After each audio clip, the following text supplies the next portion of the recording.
Good morning everyone. सर्वप्रथम आयुर्वेदाची आदिदेवता भगवान धन्वंतरीला वंदन करूया. यो विश्वं विदधाति पाति सततं संहारयत त्यंजसा सृष्ट्वा दिव्यमहोषधींश विविधान् दूरीकरोत्यामयान् बिभ्राणो अंजलिना चकास्ति भुवने पीयूषपूर्णं घटं तं धन्वन्तरि रूपमीशममलं वन्दामहे श्रेयसे वंदामहे श्रेयसे वंदामहे श्रेयसे. भगवान धन्वंतरीला वंदन करून आपण आजच्या या लेक्चरला सुरुवात केली आहे. चरक संहिता सूत्रस्थान स्नेह अध्याय 13 हमारा चालू है. स्नेह अध्याय में आचार्य अग्निवेश ने आचार्य पुनरुसु आत्रेय उनको 25 प्रश्न पूछे हैं स्नेह के बारे में. तो 25 प्रश्न के हम चर्चा कर रहे हैं. उसमें से जो प्रश्न है स्नेह कौन से है, स्नेह का यूज क्या है, स्नेह कौन से काल में देते हैं, ऐसे इस तरह प्रश्न पूछे हैं. हमने अभी तक जो 9 प्रश्न है आचार्य अग्निवेश के उनका विस्तार से वर्णन किया है. पहला प्रश्न था स्नेह कहाँ किससे उत्पन्न होते हैं. तो इसका आंसर है स्नेह की उत्पत्ति 2 प्रकार से है, स्थावर और जंगम योनि भेद से. सेकंड प्रश्न था स्नेह कितने हैं. तो स्नेह 4 प्रकार के, घृत, तेल, वसा, मज्जा. थर्ड क्वेश्चन था पृथक पृथक स्नेह के गुण क्या है. जैसे घृत के गुण क्या है, तेल के गुण क्या है, वसा के गुण क्या है, मज्जा के गुण क्या है, हमने वो देखे. फोर्थ क्वेश्चन था किस स्नेहपान का कौन काल है, कौन से काल में ये स्नेह देना है, घृत देना है, तेल देना है, वसा देना है, मज्जा देना है. तो उन काल का भी वर्णन किया था. सर्पी शरदी पातव्यम श्लोक नंबर 18 में सर्पी शरदी पातव्यम वसा मज्जाच माधवे तैलम प्राउषि नाते उष्ण शीते स्नेह पिबेन्न.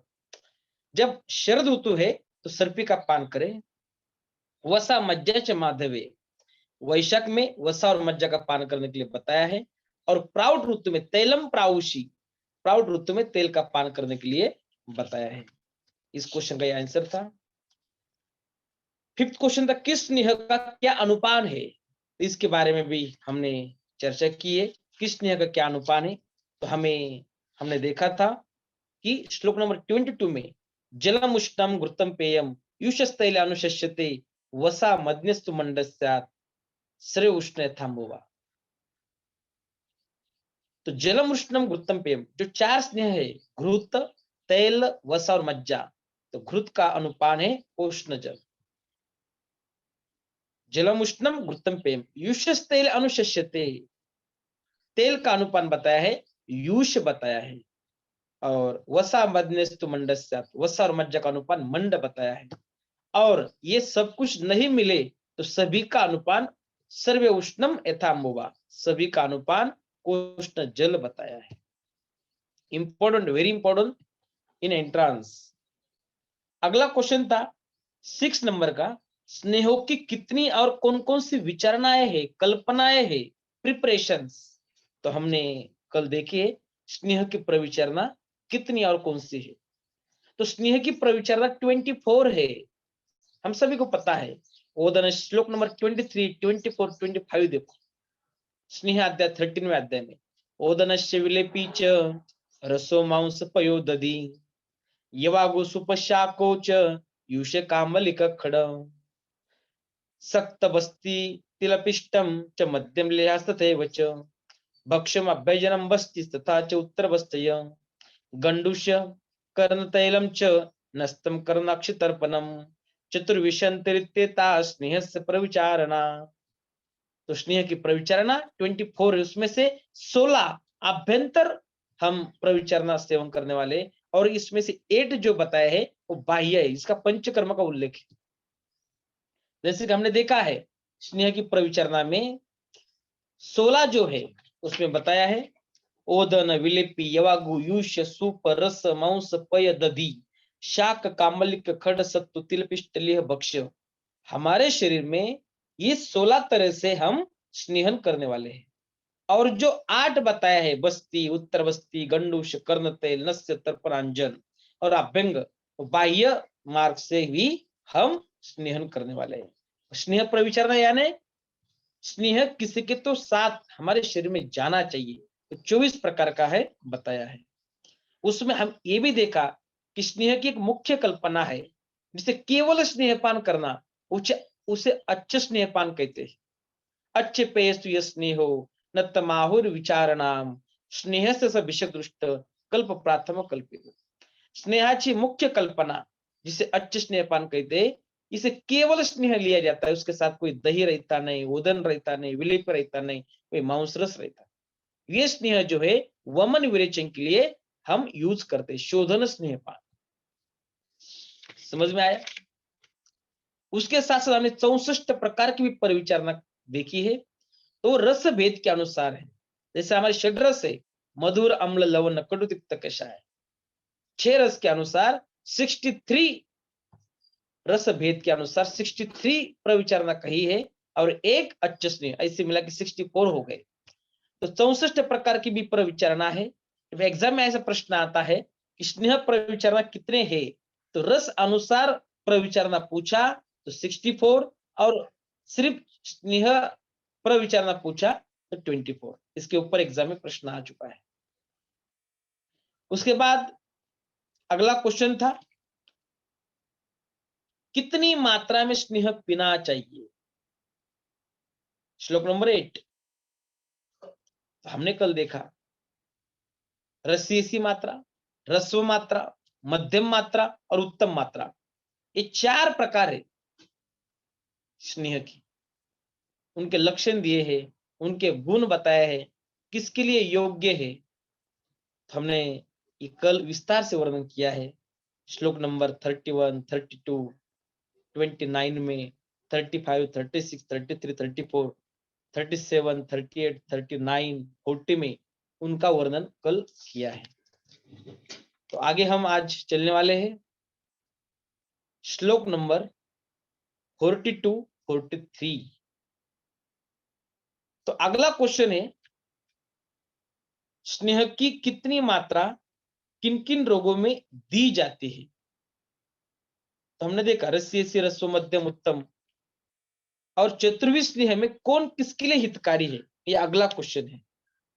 कौन सा स्नेह किस पुरुष के लिए हितकारी होता है? तो देखते हैं श्लोक नंबर 42, 43 देखिए। चतुर्विध स्नेह में कौन किसके लिए हितकारी है?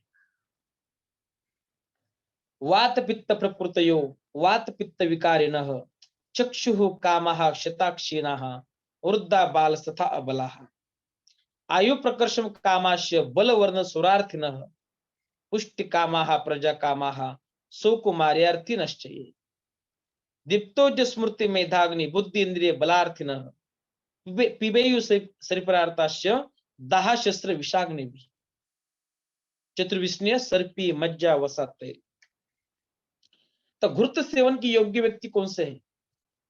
जैसे हमने घृत के गुण धर्म देखे, घृतम पित्तम अनिलहरम रस शुक्रोडिसाहितम निर्वापनम मृदुकरम सुरवर्ण प्रसादनम। ये इसके गुण रहे और किसके लिए योग्य है, इसका भी वर्णन आचार्य चरकाचार्य ने दिया है। घृत सेवन के योग्य जो व्यक्ति वात पित्त प्रकृति के हो। जब वात का रुक्ष गुण है और पित्त का जो गुण है वो क्या बताया है, उष्ण गुण है। तो घृत जो है वो मधुर मधुर शीत है। शीत के वजह से वो पित्त का भी शमन करेगा और मधुर के वजह से वात का भी शमन करेगा। और इसमें वात में जो रुक्षता होती है, घी में स्निग्धता होती है, उसके अपोजिट गुणात्मक, इसलिए वात पित्त। और उसके श्लोक में भी दिया है घृतम पित्तम अनिलहरम रस शुक्र ओडिसा हितम। आपने देखा श्लोक नंबर 14 में दिया है घृत की उपयुक्तता क्या है। घृतम पित्तम अनिलहरम रस शुक्र ओडिसा हितम निर्वापनम मृदुकरम सूरवर्ण प्रसादनम। तो जो व्यक्ति वात पित्त प्रकृति के हो, जिनको वात तथा पित्तज रोग हो, जो नेत्रों की ज्योति बढ़ाना चाहते हो, चक्षु कामाहा, जो हम तर्पण करते हैं, जो चोट खाए हो शताहा, जो बहुत क्षीण हो गए हो क्षीणा, जो वृद्ध बालक या निर्बल हो वृद्ध बाल तथा अबला, जो अपनी आयु बढ़ाना चाहते हो आयु प्रकर्ष कामाश्य, जो शरीर में बल कांतिर उत्तम स्वर चाहते हो बल वर्ण स्वरार्थिन, जो शरीर में पुष्टि चाहते हो जो संतान चाहते हो पुष्टि कामाहा प्रजा कामाहा, जो शरीर में कोमलता लाना चाहते हो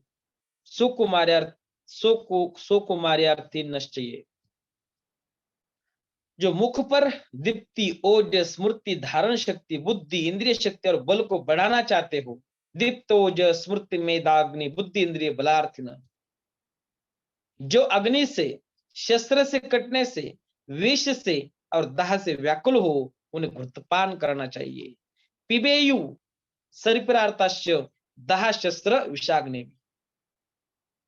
तो सभी के लिए घृत का यूज है, एग्जाम में इसके ऊपर क्वेश्चन आ सकता है, तो सभी के नोट्स निकलना आपको निकलने हैं।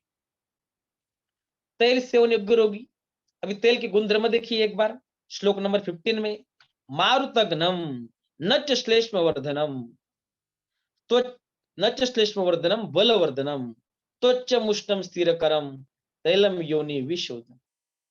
हमने देखा है, तो इसके अनुसार यहां देखते हैं और क्या कह दिया है 44। तेल सेवन योग्य रोगी प्रवृद्ध श्लेष्म मेदस्का चल स्थूल गलोदराः वात व्याधि विराविष्टा वात प्रकृतश्च ये बलम तनुत्वम लघुताम दृढ़ताम स्थिर गात्रताम शीघ्र श्लेष्ण तनुत्वक्ताम एच कांक्षति देहिन कुर्मि कोष्ठाः कुरु कोष्ठः तथा नाड़ीभिर अर्दिताः पिबेयु शीतले काले तैलम तैलोष्ठिताश्च। तेल सेवन योग्य रोगी, अभी हमने तेल के गुण धर्म देखे, मारुतग्नम नच श्लेष्म वर्धनम बलवर्धनम। तेल की प्रॉपर्टी ऐसे जो वात का क्षमन करता है नच श्लेष्म वर्धनम, लेकिन कफ का वर्धन नहीं करता। हाँ, और हम जितने भी देखते हैं जो वात का शमन करता है वही कफ का वर्धन करता है। जैसे वात का शमन करने वाले द्रव्य कौन से, मधुर अम्ल लवण रसात्मक है, लेकिन मधुर अम्ल लवण रस कफ को बढ़ाते हैं।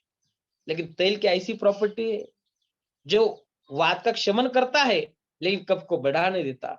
मारुतग्नम नच श्लेष्म वर्धनम बलवर्धनम त्वचम उष्णम स्थिरकरम तैलम योनि विशोधन।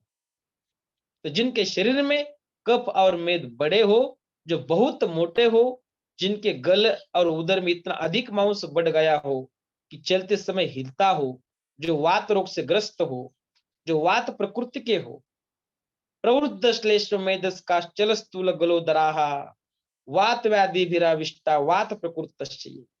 हमने देखा है अष्टांग हृदय में फर्स्ट अध्याय में आयुष्कामी अध्याय में शरीर जानम दोषानाम क्रमेण परम औषधम बस्तिर विरेक वमनम तथा तैलम गुप्तम मधु। वात के लिए तेल, पित्त के लिए घृत, कफ के लिए मधु, ये शमन चिकित्सा। शोधन, वात के लिए बस्ती, पित्त के लिए विरेचन और कफ के लिए वमन, ये शोधन चिकित्सा होगी। तो उसी के अनुसार वात प्रकृति के लिए स्नेह इंपॉर्टेंट है। स्नेहो अनिलम हंति मृदु करोति देहम मलाना विनिहंति संगम। अनिलम हंति बताया है, स्नेह वात का नाश कर देता है, क्योंकि वात का जो मुख्य गुण है रुक्ष बताया है, रुक्ष के अपोजिट तेल में स्निग्ध गुण है। और तेल उष्ण है, त्वचम उष्णम स्थिरकरम, उष्ण गुणात्मक होने से, और वात शीत गुणात्मक है, तत्र रुक्ष लघु शीत खर सूक्ष्मश्च लानिल। तो वह शीत है और यह उष्ण गुणात्मक है। समझ में आया? आगे बताया है जो मनुष्य शरीर में बल, पतलापन, हल्कापन, दृढ़ता और अंगों में स्थिरता चाहते हो उन्हें तेल पान कराना चाहिए। बलम तनुत्वम लघुताम दृढ़ताम स्थिर गात्रताम। जो मनुष्य अपनी त्वचा को पतली, चिकनी और श्लिष्ण बनाना चाहते हो, जिनके उदर में कृमि हो, जिनका कोष्ठ क्रूर हो, और जो नाड़ी वर्ण से पीड़ित हो उन्हें, तथा जिनको तेल खाने का अभ्यास हो उनको स्नेहपान करना चाहिए। स्निग्ध श्लेष्ण तनु वक्ता में कांक्षति देहिन कृमि कोष्ठा क्रू कोष्ठ, अंडरलाइन दिस, कृमि कोष्ठ क्रूर कोष्ठस्तथा नाड़ीभिर अर्दिता पिबेयुषितले काले तैलम तैलम तैलोचिताश्रय। एग्जाम में प्रश्न आएगा कृमि कोष्ठ और क्रूर कोष्ठ में कौन सा स्नेह यूज करना चाहिए, घृत तेल वसा मज्जा। तो अभी यह कृमि कोष्ठ क्रूर कोष्ठ के लिए तेल का स्नेहपान बताया है। नाड़ी भी अर्दिता, नाड़ी व्रण से पीड़ित हो उनको भी क्या करना है, तेल सेवन करना है। श्लोक नंबर 47, 48, 49 देखो, वसा सेवन योग्य व्यक्ति। तो वसा किसे कहते हैं, हमने देखा है घृत पता है, तेल वसा, वसा यानी जिसे हम फैट कहेंगे, जो हम जैसे कि जो कोई मांस लाते हैं और मांस को पानी में डालते हैं, जब उबालते हैं तब ऊपर का जो तवंग आता है उसे वसा कहते हैं, उसे फैट कहते हैं।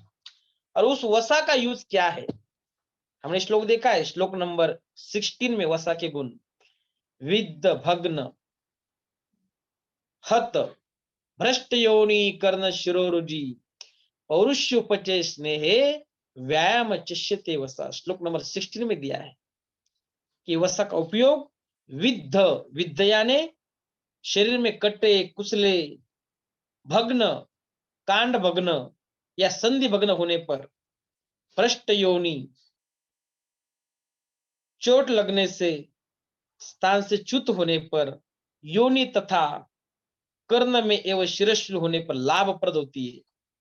विद्ध भग्न हत भ्रष्ट योनि कर्ण शिरोरुजि पौरुष उपचय स्नेहे व्यायाम चिष्यते वसा। पौरुष रति शक्ति बढ़ाने में, स्निग्धता लाने में, व्यायाम करने वालों के लिए वसा हितकर बताई है। और वही वसा और क्या यूज करती है देखो, वात आतप सहाय च रुक्षा भर अर्ध्वकर्षिता संशिष्को रेतोरुदिरा निष्पित कफ मेदसा अस्थि संधि शिरा स्नायु मर्म कोष्ठ महारुज। Underline this. बलवान मारुतो येषाम खानी चाउर्त तिष्ठति महस्य अग्निबलम येषाम वस सात्म्यश्चे नराः तेषाम स्नेहितव्यानाम वसापानम विधीयते। वसा सेवन योग्य ऋतु, वसा सेवन योग्य व्यक्ति, जो व्यक्ति वायु और धूप को सह सकते हो, जो रुक्ष शरीर के हो, जो भार ढोने और रास्ता चलने से पुरुष हो गए हो, वात आतप सहाय च रुक्षा भार अध्वकर्षिता, जिनके शरीर में वीर्य और रक्त सूख गए हो, जिनमें कफ और मेद क्षीण हो गए हो, समशुष्को रेतो रुधिरा निष्पित कफ मेद सहा, जिन्हें अस्थि संधि शिरा स्नायु मर्म और कुष्ठ में अधिक तीव्र पीड़ा होती हो, अस्थि संधि शिरा स्नायु मर्म कोष्ठ महारुज। अंडरलाइन करो, एग्जाम में प्रश्न आएगा, अस्थि संधि शिरा स्नायु मर्म कोष्ठ महारुजा, उसके लिए उपयुक्त क्या है, घृत तेल वसा मज्जा। हमें समझ में आना चाहिए वसा उपयुक्त है। अति प्रकुपित वायु, जिनके शरीर के स्रोतों का अवरुद्ध कर दिया हो, जो तृष्णाग्नि हो और वसा खाने के अभ्यासी हो, उन्हें वसा सेवन करना चाहिए। महश्च अग्निबलम तेषाम वसा सात्म्यश्चे नराः। तो अंडरलाइन करो, महश्च अग्निबलम, जो तृष्णाग्नि हो उन्हें वसा देना है। तेषाम स्नेहितव्यानाम वसापानम विधीयते। इसी तरह वसा का वर्णन किया है। और लास्ट है मज्जा सेवन, मज्जा यानी बोन मैरो। तो मज्जा का ही हमने वर्णन देखा था, श्लोक नंबर देखो 17 में, बल शुक्र सश्लेष्म मेदो मज्ज विवर्धन मज्जा विशेषस्तनाम च बल कृष्ण ने हित। मज्जा के गुण बताते हुए आचार्य चरकाचार्य कहते हैं, बल शुक्र रस श्लेष्म मेदो मज्ज विवर्धन, बल वीर्य रस कफ मेद और मज्जा की वृद्धि होती है। मज्जा विशेष तो अस्तनाम च, मज्जा विशेष रूप में हड्डियों में बल उत्पन्न करती है और शरीर के स्नेह में उपयुक्त है। तभी अस्थि में मज्जा का उपयोग बताया है, विशेषता अस्तनाम च।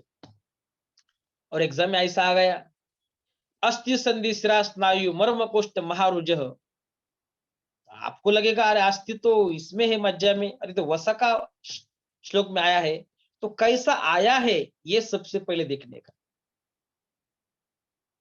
किसी तरह आया है, कैसा क्वेश्चन पूछा है। सिर्फ अस्थि पूछा तो डाल दीजिए मज्जा, लेकिन ऐसी सेंटेंस आ गया अस्थि संधि सिरा स्नायु मर्म कोष्ठ महारुज, तभी वसा डालना पड़ेगा। अभी देखते हैं मज्जा के गुण क्या है। मज्जा से योग्य पुरुष दीप्ताग्नय क्लेश सहा घस्मरा स्नेह से विनः वातार्ता क्रूर कोष्ठास्य स्नेहा मज्जा न माप्नुयु। मज्जा से योग्य पुरुष जिन व्यक्तियों की अग्नि तीव्र हो, दीप्ताग्नय, अंडरलाइन करो, और यह 49 श्लोक में भी आया है वसा में, महर्ष अग्नि बलम, जो तीक्ष्णाग्नि हो। तो कैसा सेंटेंस आता है देखिए, दीप्ताग्नय ऐसा आ गया तो मज्जा सेवन योग्य पुरुष, और वसा सेवन महर्ष अग्नि बलम ऐसा आ गया तो वसा सेवन। दोनों आ गए ऑप्शन में तो A+B जो कुछ होगा ऑप्शन।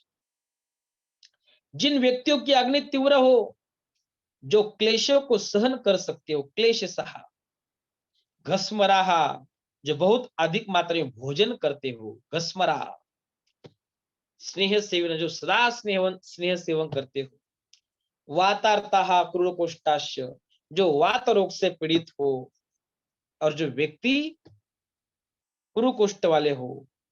अभी क्रूर कोष्ठ हमने तेल सेवन में भी देखा था, अंडरलाइन करो, 2 जगह आया है। श्लोक नंबर देखो आप 46 में देखो, तेल सेवन योग्य रोगी में कृमि कोष्ठा क्रूर कोष्ठा तथा नाड़ी विरार्दिता, अंडरलाइन करो, दिमाग में रखो, यही हमारी एमसीक्यू होते और समझ में नहीं आता। क्रूर कोष्ठ तेल में भी है और यह क्रूर कोष्ठ मज्जा में भी है। तो जो वात रोग से पीड़ित हो और जो व्यक्ति क्रूर कुष्ठ वाले हो, उन्हें मज्जा का पान कराना चाहिए। इसी तरह हमने गुरुत्व तेल वसा मज्जा का चार्ट बनाइए। आपको जो पाठांतर दिया है 96 पेज का, मैंने उसमें भी ये चार्ट है, को डेली वो पढ़ना है। येभ्य हितो ये स्नेह प्रकृतिता, जिन जिन व्यक्तियों को जो स्नेहित करे उन सबको बतला दिया गया है। अगला क्वेश्चन आचार्य अग्निवेश का आत्रेय पुनरुस्वात्रेय को 11वां प्रश्न, यही इस अध्याय में 25 प्रश्न पूछे और बहुत ही इंपॉर्टेंट है अपने एंट्रेंस के लिए, प्रैक्टिस के लिए बहुत इंपॉर्टेंट। श्लोक नंबर देखो अगला, प्रश्न क्रमांक 11, स्नेह के प्रयोग की अवधि क्या है? अवधि क्या है ऐसा बताया है, कितने दिन तक स्नेह देना है। हमने अभी तक सब देखा, स्नेह कौन से है, उसके गुण क्या है, योग्य व्यक्ति क्या है, उनकी मात्रा क्या है, लेकिन कितने दिन तक देना है। स्नेह के प्रयोग की अवधि प्रकर्ष क्या है, इसका उत्तर दिया है, स्नेह से प्रकर्षो तु सप्तरात्र त्रिरात्र को।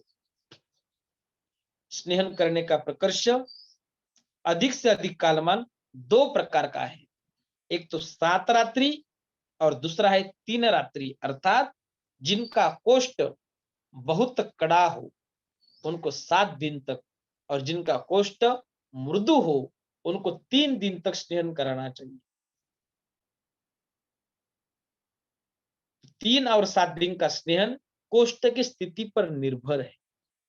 7 दिन से अधिक स्नेहन नहीं कराना चाहिए, क्योंकि उसके बाद स्नेह 7 में हो जाता है और उसका कोई फल नहीं होता। कोष्ठ 3 प्रकार का है, मृदु कोष्ठ, मध्यम कोष्ठ और क्रूर कोष्ठ। यह मृदु और क्रूर के लिए उपदेश दिया गया है, 3 दिन मृदु कोष्ठ के लिए और 7 दिन क्रूर कोष्ठ के लिए। मध्य कोष्ठ में 4, 5, 6 दिन का समय लगता है। इस बात को सुश्रुत ने स्पष्ट किया है कि 3, 4, 5, 6 या 7 दिन तक स्नेहपान करना चाहिए, उसके बाद वो 7 में हो जाता है। इस प्रकार मृदु कोष्ठ 3 दिन में, मध्यम कोष्ठ 4, 5, 6 दिन में और क्रूर कोष्ठ 7 दिन में स्निग्ध होता है। भोजने दोषों के अनुसार स्नेहन की अवधि बतलाई है।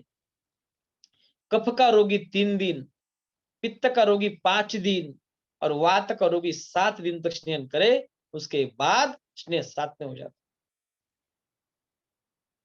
तो सुनो, सिंपल एग्जाम में आ गए तो मृदु कोष्ठ 3 दिन, मध्यम कोष्ठ 5 दिन और क्रूर कोष्ठ 7 दिन, 3 5 7, मृदु मध्यम और क्रूर कोष्ठ। एमसीक्यू आपने। और भोजन जो बताए वो भी इंपॉर्टेंट है। जो वात रोगी है तो उनको ज्यादा समय लगेगा स्नेहन के लिए, बराबर है कि नहीं? तो वात रोगी के लिए 7 दिन तक स्नेहन करे, पित्त रोगी के लिए 5 दिन और कफ रोगी के लिए 3 दिन, क्योंकि कफ में ऑलरेडी स्निग्ध होता है। स्निग्ध शीतो गुरुर मंद श्लेष्ण स्थिर कफ, इसलिए कफज व्याधि है, कफज प्रकृति है, तो उन्हें 3 दिन, पित्त में 5 दिन और वात रोगी में 7 दिन। यही अपना एमसी। अगला क्वेश्चन पूछा आचार्य अग्निवेश ने, स्नेहन के योग्य पुरुष कौन है? किसको देना है स्नेह? तो यह श्लोक अतिशय सुंदर श्लोक आहे, इम्पॉर्टंट श्लोक आहे, सगळ्यांनी पाठ करा। श्लोकावली तुम्हाला ग्रुपमध्ये टाकलेली आहे प्रत्येक वेळेस, तरी पण लागले तर आज मी परत टाकेल। श्लोक रोज पाठांतर करा। इस अध्याय में जो पंचकर्म के जो श्लोक है, स्नेहन स्वेदन वमन विरेचन बस्ती नस्य रक्त मोक्षण, इसमें योग्य अयोग्य सम्यक योग अयोग और अति योग, ये 5 जो श्लोक है अपने पाठ चाहिए, क्योंकि इसके ऊपर 5 प्रश्न आ जाते हैं एग्जाम में। और 5 प्रश्न यानी 5 into 4 is equal to 20 marks आपको यही मिलने वाले। पंचकर्म की ओर 5 प्रश्न होते ही है। तो अभी आपको श्लोक पाठ करना है। स्नेहन की योग्य पुरुष कौन है? आचार्य चरकानुसार, आचार्य शिशुनुसार, आचार्य वाग्भट के अनुसार। और आप कर सकते हैं, रोज पढ़ना है, 40 दिन पढ़ेंगे ना आप डेली। रिकॉर्डिंग करो, आज मैं डालूंगा ग्रुप के ऊपर, रिकॉर्डिंग करो और सुनते रहो डेली। 10 मिनट में सब श्लोक हो जाते हैं। 40 दिन सुनेंगे तो सब कॉन्शियस माइंड में जाते हैं और कभी भूलते नहीं। डेली सुनो। स्वेद्याः शोधयितव्याश्च रुक्षावात विकारिणः व्यायाम मध्यस्त्रिनित्यः स्नेहा सूर्ये चिंतकाः। स्नेहन के योग्य पुरुष कौन है? इसका उत्तर है जिन व्यक्तियों का स्वेदन या शोधन करना हो, जिनका शरीर रुक्ष हो, जो वात व्याधि से पीड़ित हो, जो नित्य व्यायाम करने वाले हो, जो नित्य मदिरा पीते हो, जो नित्य स्त्री का सेवन करते हो और जो नित्य चिंता करने वाले हो, ऐसे व्यक्ति को स्नेहन करना चाहिए। स्वेद्याः, स्वेदन जिसको देना है, हमें पता है वमन विरेचन बस्ती नस्य रक्त मोक्षण का पूर्व कर्म स्नेहन स्वेदन है, और स्नेहन के बिना हम स्वेदन नहीं करते। तो अभी यहां पूछा है स्वेद्याः, जिनको स्वेदन करना है उसके पहले स्नेहन करो। स्वेद्याः शोधयितव्याश्च, जिनको शोधन कर्म करना है उसे भी स्नेहन करना पड़ेगा। रुक्षा वात विकारेण, रुक्षता है वह स्निग्धता चाहिए, तो वात का रुक्ष गुण है वहां स्नेहन करना चाहिए। वात विकार है तो वातासाठी स्नेहो अनिलम हंती, तो वात के लिए स्नेह चाहिए। व्यायाम मध्य स्त्री नित्याह, अब ये व्यायाम मद्यपान स्त्री सेवन इन तीनों में भी ही वात प्रकोप होने वाला है। जब व्यायाम करते एक्सरसाइज करते तो वात बढ़ता है, तो उसे स्नेहन करना जरूरी है। तो हमारी दिनचर्या में बताया है आप व्यंग करने के बाद व्यायाम करना है। समझ में आया आपको? क्योंकि जब वात नहीं बढ़ता और शरीर दृढ़ बन जाता है, तो व्यायाम करने वाले मद्यपान करने वाले उनका शरीर क्षीण हो जाता है मद्यपान करने से, तो इनको स्नेहन की जरूरत है। स्त्री नित्याह, स्त्री सेवन करने वाले मैथुन कर्म करने वाले उन्हें स्नेहन की जरूरत है। स्नेहा सूर्य चिंतका, और जो नित्य चिंता करने वाले हैं ऐसे व्यक्तियों को स्नेहन करना चाहिए। पाठ करो नहीं तो दिमाग में रखो, लॉजिक आपको आना चाहिए एग्जाम में। स्नेहन के अयोग्य पुरुष, अभी हमने इंडिकेशंस देखी, कॉन्ट्रा इंडिकेशंस क्या है, इसका उत्तर श्लोक क्वेश्चन 13 में पूछा आचार्य अग्निवेश ने। ठीक है, अभी योग्य समझ में आए, अयोग्य किसको देना नहीं है, क्योंकि हमें कुछ पता, योग्य नहीं पता चले तो भी चलेगा लेकिन अयोग्य पता होने चाहिए। क्योंकि उनको देने से व्याधि बढ़ता है, कम होता नहीं। तो अयोग्य क्या है देख लीजिए, स्नेहन के अयोग्य पुरुष कौन से है? 53, 54, 55, 56 बहुत ही सुंदर श्लोक है। संशोधना दुर्तयेषां रोक्षणं संप्रवक्ष्यते, न तेषां स्नेहनं शस्तम् उत्सन्न कफमेधसाम् अभिषन्नानद गुदा नित्यमन्दाग्नश्चये तृष्णा मूर्छा परिताश्य गर्भिण्यस्तालुशोषिणः अन्नद्विच्छर्दयन्तो जठरामगरार्दिताः ध्रुवालाश्च प्रतान्ताश्च स्नेहग्लानामदातुरा न स्नेहा वर्तमानेषु न नस्तो बस्ति कर्मसु स्नेहपानात् प्रजायन्ते तेषां रोगाः सुदारुणा। स्नेहन के अयोग्य पुरुष कौन से है? जिन व्यक्तियों को बिना संशोधन कराए रुक्षण करना बतलाया जाएगा। अविसंधि वाले अर्थात जिनके स्रोतों से कप अधिक निकले हो और जिनमें दोष बहुत बढ़ गए हो, जिनके मर्म स्थलों में व्याधियों जमकर बैठ गई हो, जो उरुस्तंभ आदि, ऐसे रोगी रुक्षण करने योग्य होती है, उसलिए उन्हें स्नेह नहीं करना है। ऑलरेडी सब मेदस्वी है तो उन्हें स्नेह नहीं। संशोधना दुर्ते येषाम रुक्षणम संप्रवक्षिते, जिसको रुक्षण देने की जरूरत है उसे स्नेहन मत करिए। ऑलरेडी स्नेह है, ऑलरेडी मेद है, ऑलरेडी आमवात है, तो उन पेशेंट को स्नेह नहीं देना है, क्योंकि स्नेह देने से स्नेह व्याधि बढ़ सकता है, तो उसे रुक्षण की जरूरत है। न तेषाम स्नेहम शस्त्र उत्सन्न कफ मेदसाम, जिसके कफ मेद उत्सन्न हुए हैं उनको नहीं देना है। अभिषन्नान गुदा नित्य नित्य मंदाग्नश्चये, जिन लोगों में कफ और मेद बढ़े हुए हो उनका स्नेह करना ठीक नहीं है। जिनके मुख से लार बहुत गिरती हो, अभिषन्नानन, आनन मीन्स मुख से लार आई है, लार येणे ज्याला म्हणतो आपण। गुदा, जिनकी गुदा से पानी जाता हो, जिन्हें सदैव अग्निमंद रहता हो, नित्य मंदाग्न से, जो अग्निमंद है तो और अग्निमंद हो जाएगा, इसलिए जिसको अग्निमंद है उसे स्नेह नहीं करना चाहिए। तृष्णा मूर्छा परिताश्य गर्भिणीस्तालु शोषण, जो तृष्णा और मूर्छा के रोगी हो, जो गर्भिणी हो, जिनके तालु सूखते रहे हो और जिनकी भोजन में रुचि न हो, अन्न द्विच्छर्दयन्तो जठराम अगरार्दिता, ऐसे व्यक्तियों को स्नेह नहीं करना चाहिए। इसी प्रकार जो वमन करते हो, जिनको उदर रोग, आमदोष और कृत्रिम विषजन्य विकार हो, जो दुर्बल हो, जिनकी धातुएं एकदम क्षीण हो गई हो, दुर्बलाश्य प्रतांताश्य स्नेह ग्लाना मदातुरा, जिनको चिकने तेल घी आदि पदार्थों के सेवन से ग्लानि होती हो, जो लोग मद्यपान करने के कारण अव्यवस्थित मन एवं देह वाले हो, मद आतुराहा। अभी ऊपर तो बताया कि जो मद्यपान करते हैं उनको, मदिरा पीते हैं उनको तो स्नेह करना चाहिए, और यह क्या बताते हैं, मद आतुराहा, यानी जो मद्यपान करके जिनको आतुर हो गए हैं, व्याधिग्रस्त हो गए, उन्हें नहीं करना है।